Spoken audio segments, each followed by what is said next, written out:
Selamat malam.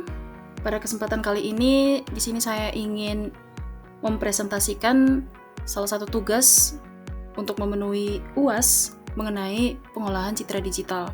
Sebelum masuk lebih dalam, saya ingin memperkenalkan diri dulu secara singkat. Nama saya Martina Novilia Letek, saya dari Prodi Teknik Informatika dengan NIM 2022-03007. Iya, pada tugas kali ini di sini saya ingin membahas secara khusus mengenai klasifikasi jenis botol berdasarkan citra digital menggunakan metode KNN dan juga CNN. Pada proyek pengolahan citra digital ini, saya melakukan klasifikasi 5 jenis botol menggunakan metode object recognition. Di setiap jenis botol dipresentasikan oleh 30 citra atau 30 gambar yang kemudian diperbanyak dengan augmentasi seperti rotasi dan juga flipping. Jadi di sini dalam pengerjaannya saya menggunakan ada yang namanya augmentasi, rotasi dan juga flipping. Oke, di proyek ini menggunakan dua pendekatan. Yang pertama pendekatan dengan metode KNN, yang kedua itu pendekatan dengan metode CNN langsung dari citra atau gambar berwarna. Model evaluasi menggunakan metrik akurasi, precision, recall, F1 score. Ini untuk mengukur kemampuan mengenali jenis botol secara otomatis. Oke, baik, di sini saya akan mulai mempresentasikan proyek klasifikasi objek botol menggunakan bahasa pemrograman Python yang merupakan bagian dari penerapan metode KNN dan juga CNN. Ya, kita mulai programnya. Di sini yang pertama kita buka dulu file IDLF dari Python.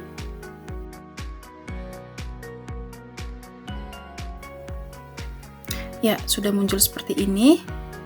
Yang kita lakukan pertama adalah membuka file yang berisi program mengenai KNN, mengenai metode KNN. Programnya ada di file PCD, di code. Oke, ini adalah program untuk bagaimana kita mengklasifikasikan botol menggunakan metode KNN. Yang perlu kita lakukan sekarang adalah merunning programnya. Nah, ini adalah hasil dari proses running. Kita mungkin akan membahas satu-satu. Kita bahas dari laporan klasifikasinya terlebih dahulu. Jadi pada tahap KNN ini, sistem klasifikasi itu dijalankan untuk mengenali 5 jenis botol. Jadi di sini ada botol kaca, botol plastik, botol soda, botol tumbler, dan juga botol wine. Nah, masing-masing kelas ini memiliki jumlah data yang cukup seimbang, yang mana jumlah dari semua total datanya itu ada 150 citra uji. Oke, di sini dapat dilihat bahwa model ini itu menghasilkan akurasi keseluruhan sebesar 0,47 atau 47%, yang menunjukkan bahwa hampir setengah dari prediksi yang dihasilkan oleh model ini itu sudah sesuai dengan label aslinya. Namun di sini untuk menilai lebih lanjut performa model secara mendalam, saya menggunakan 3 metrik evaluasi utama, yakni ada precision, ada recall, ada F1 score. Oke, kita bahas satu-satu. Jadi precision itu sendiri, yang dimaksud dengan precision adalah bagaimana sistem dapat mengukur seberapa banyak prediksi benar dari semua prediksi yang dilakukan untuk suatu kelas. Ya, contohnya di sini itu dapat dilihat bahwa botol plastik itu memiliki precision lebih tinggi, yakni 0,68, yang berarti sebagian besar prediksi botol plastik itu benar. Oke, kita lanjut dulu yang kedua, ada yang namanya recall. Jadi recall itu mengukur seberapa banyak data dari suatu kelas yang berhasil dikenali. Di sini, recall tertinggi juga diperoleh oleh botol plastik sebesar 0,79, yang menandakan bahwa model recall ini cukup sensitif atau cukup bagus dalam mengenali botol jenis ini. Kemudian ada F1 score. Nah, F1 score itu merupakan rata-rata harmonik dari precision dan juga recall. Di sini dapat dilihat bahwa kelas botol plastik pun lebih unggul dengan nilai 0,73, yang menunjukkan bahwa model paling akurat dan seimbang saat mengenali botol plastik itu sendiri. Sementara untuk kelas botol soda, botol tumbler, dan juga botol wine, serta botol kaca, itu memiliki skor yang dapat dilihat mereka relatif rendah, yang mengindikasikan model kesulitan dalam membedakan fitur visual dari objek-objek ini. Nah, hal ini itu biasa disebabkan karena kemiripan, karena mereka memiliki kemiripan satu sama lain, ataupun jumlah fitur yang tidak cukup kuat untuk membedakan jenis botol-botol ini secara spesifik. Oke, di bawah itu ada rata-rata nilai. Nah, di sini ada macro average. Untuk F1 score ada 0,45 dan untuk weighted average itu F1 score 0,46. Nah, nilai ini menunjukkan bahwa performa model itu masih belum optimal secara keseluruhan dan perlu ditingkatkan. Dan nantinya akan kita bahas dalam metode KNN yang akan kita pakai sebentar. Oke, mari kita bahas untuk hasil running gambarnya. Nah, seperti ini tampilan untuk gambarnya. Di sini yang tulisan warna hijau ini berarti prediksi dan juga kebenarannya itu akurat. Kita bahas satu-satu. Untuk yang di pojok kiri atas ini ada botol kaca. Untuk true-nya benar botol kaca, prediksinya juga botol kaca, yang berarti bahwa botol kaca ini dikenali dengan benar oleh model. Ini menunjukkan bahwa model mampu mengenali bentuk dan transparansi khas dari botol kaca ini sendiri.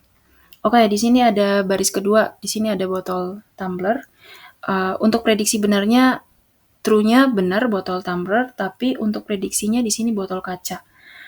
Ini menunjukkan bahwa tumbler salah diklasifikasikan sebagai botol kaca. Mungkin kemungkinan karena di sini warnanya mengkilap atau bentuknya yang menyerupai botol kaca. Yang berikut ada botol wine di sini. Botol wine, untuk botol wine sendiri true dan juga prediksinya itu benar. Yang hal ini menunjukkan bahwa fitur botol wine yang khas seperti tinggi, bentuk lehernya dapat dibedakan secara spesifik dengan akurat oleh model ini sendiri. Yang berikut di sini ada gambar botol kaca. Di sini prediksinya salah. Botol kaca ini dikira botol plastik yang menandakan bahwa model kesulitan membedakan bahan material ketika di tampilan visual antara objek mirip. Di sini warna coklat. Gambar kelima ada botol plastik. Untuk akurasinya benar, botol plastik dapat dikenali secara tepat. Ini sesuai dengan laporan sebelumnya bahwa kelas botol plastik itu memiliki F1 score tertinggi, 0,73. Di sini berikutnya ada botol soda di sini itu botol soda. Untuk akurasinya salah, prediksinya salah. Botol soda dikira botol tumbler. Ya, teman-teman bisa lihat prediksinya botol tumbler. Kemungkinan karena kedua jenis botol ini memiliki bentuk silinder yang hampir sama dan label warna yang menipu. Teman-teman bisa lihat botol tumbler di atas dan juga label warna yang ada di botol soda. Nah, ini juga bisa membuat ambigu terhadap sistem atau model yang mengerjakan ini. Yang berikut di sini ada botol kaca. Untuk prediksi dengan akurasinya benar. Prediksi ini mendukung bahwa model ini cukup baik mengenali beberapa fitur khas botol kaca. Ya, yang terakhir di sini ada prediksi untuk botol tumbler. Oke, akurasi prediksinya salah. Botol tumbler ini kembali diklasifikasikan sebagai botol kaca. Ini mengindikasikan bahwa model KNN ini belum mampu membedakan karakteristik halus antar botol yang berbentuk serupa.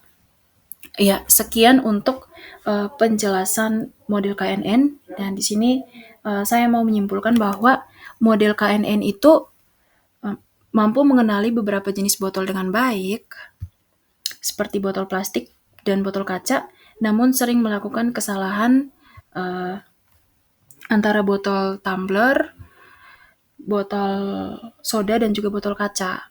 Hal ini tuh menunjukkan bahwa KNN itu punya keterbatasan dalam mengekstraksi fitur visual kompleks. Untuk peningkatan akurasi, mungkin nanti akan kita coba dalam penggunaan metode CNN sebentar. Ya, sekian untuk presentasi penggunaan metode KNN dalam klasifikasi jenis botol yang sudah saya bahas.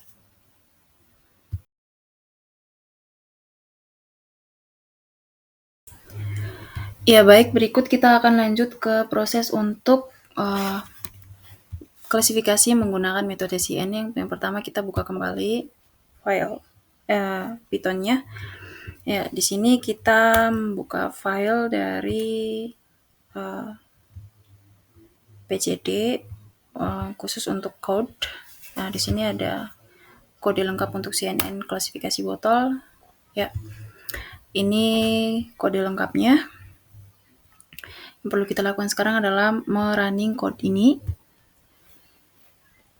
Ya, di sini akan terjadi epoch dan mungkin kita akan menunggu beberapa menit sampai proses epochnya selesai dan bisa menunjukkan akurasi terakhirnya itu naiknya berapa, seperti itu. Ya, sambil menunggu epoch, di sini saya sedikit mendapat pelajaran baru tadi.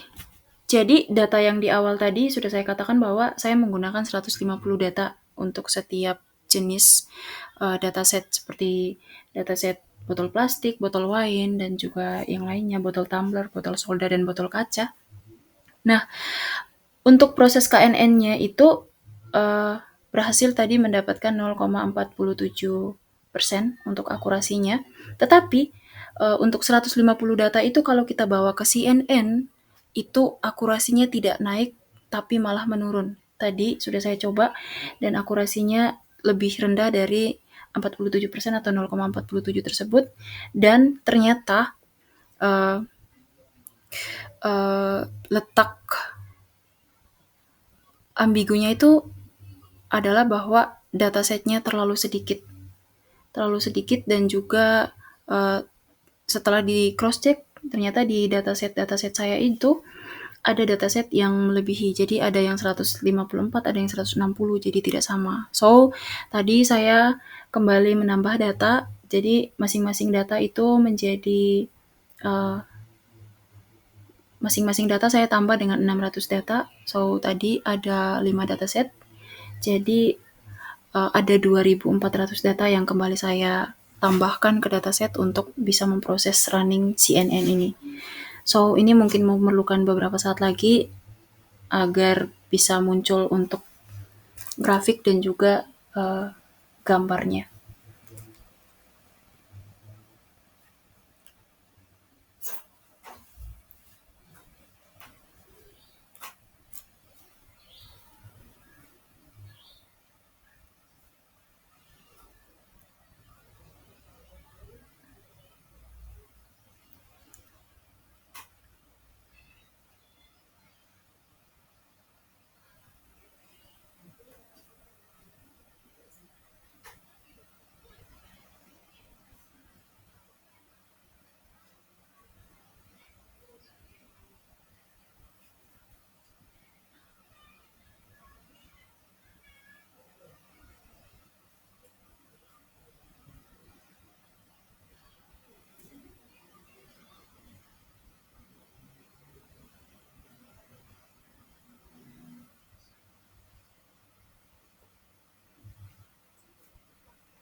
Iya, baik. Ini tampilan setelah proses epochnya selesai dalam beberapa menit, dan di sini bisa dilihat bahwa nilai akurasi CNN barunya itu naik dari yang tadinya di KNN 0,47%, dia naik menjadi 0,72%.